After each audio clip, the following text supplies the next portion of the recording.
Assalamualaikum warahmatullahi wabarakatuh. Nama saya Anissa Fahri Halimah Rahab, NPM 2208260123. Di sini saya akan mempresentasikan mind map saya dengan judul gangguan fobia. Di mana gangguan fobia ini merupakan di mana seseorang mengalami kecemasan ataupun ketakutan yang berlebihan, di mana ketakutan ini merupakan irasional yang sebenarnya tidak ada ancaman yang nyata. Nah, di sini gangguan fobia saya bagi menjadi dua, ada agorafobia dan sosial fobia. Untuk yang pertama itu ada agorafobia, di mana agorafobia ini merupakan gangguan kecemasan suatu individu yang ditandai adanya rasa kecemasan atau ketakutan pada situasi keramaian. Nah, biasanya kondisi ini itu berlangsung sekurangnya selama 6 bulan. Nah, jadi agorafobia ini memiliki kriteria diagnosis di mana bisa berdasarkan dari PPDGJ 3 dan DSM-5. Yang pertama itu berdasarkan dari PPDGJ 3, di mana gejala psikologis ataupun perilaku otonomik yang muncul harus dari manifestasi primer dari ansietasnya sendiri, bukan dari manifestasi sekunder atau dari gejala lain. Kemudian ansietas yang dirasakan pasiennya itu timbul terbatas setidaknya dari kondisi keramaian, kemudian tempat umum dan berpergian keluar rumah. Dan kemudian juga biasanya pasiennya itu akan menghindari situasi fobik atau situasi yang akan memunculkan rasa kecemasan. Kemudian selanjutnya itu ada kriteria diagnostik berdasarkan dari DSM-5, di mana yang pertama biasanya ketakutan dan kecemasannya itu timbul nyata. Kemudian yang kedua itu individunya takut atau menghindari situasi tersebut karena berpikir akan sulit untuk keluar dari kondisinya atau akan sulit meminta pertolongan kalau gejalanya itu timbul. Kemudian hampir selalu menghindari menghindari kondisi fobik.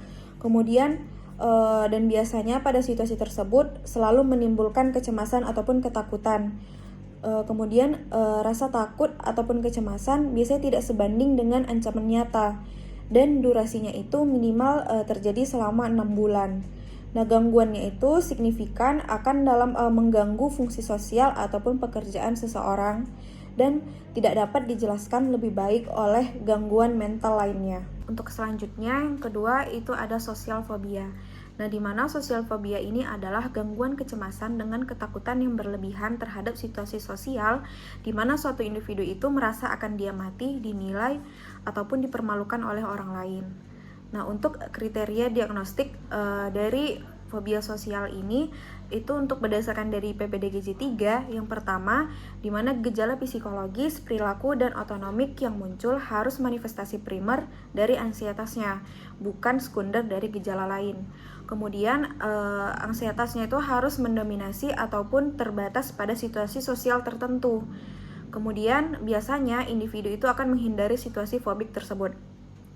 Untuk selanjutnya itu ada kriteria diagnostik berdasarkan dari DSM-5. Yang pertama, ketakutan atau kecemasan yang nyata tentang satu atau lebih situasi sosial. Jadi individu itu dihadapkan pada kemungkinan pengawasan oleh orang lain, sehingga dia merasa seperti akan dipermalukan oleh orang lain. Kemudian individunya itu takut bahwa dia akan bertindak dengan cara atau menunjukkan gejala kecemasan yang akan dievaluasi negatif oleh orang lain. Kemudian situasi sosial hampir selalu menimbulkan ketakutan ataupun kecemasan pada individu tersebut. Nah, situasi sosial dihindari ataupun dihadapi dengan ketakutan ataupun kecemasan. Nah, ketakutan ataupun kecemasan biasanya itu dia tidak sebanding dengan ancaman nyata dan biasanya ini terjadi selama 6 bulan. Yang menyebabkan penderitanya itu biasanya mengalami gangguan signifikan pada lingkungan sosial ataupun pekerjaannya dan tidak disebabkan oleh efek fisiologis ataupun zat tertentu. Jadi perbedaan dari agorafobia dan sosial fobia tersebut adalah kalau agorafobia merupakan di mana timbulnya ketakutan ataupun kecemasan yang berlebihan pada tempat keramaian ataupun tempat umum.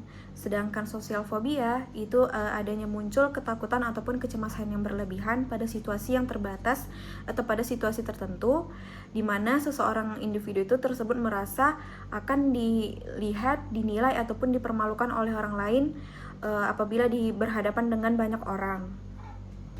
Mungkin itu saja yang dapat saya sampaikan mengenai gangguan fobia, yaitu agorafobia dan sosial fobia.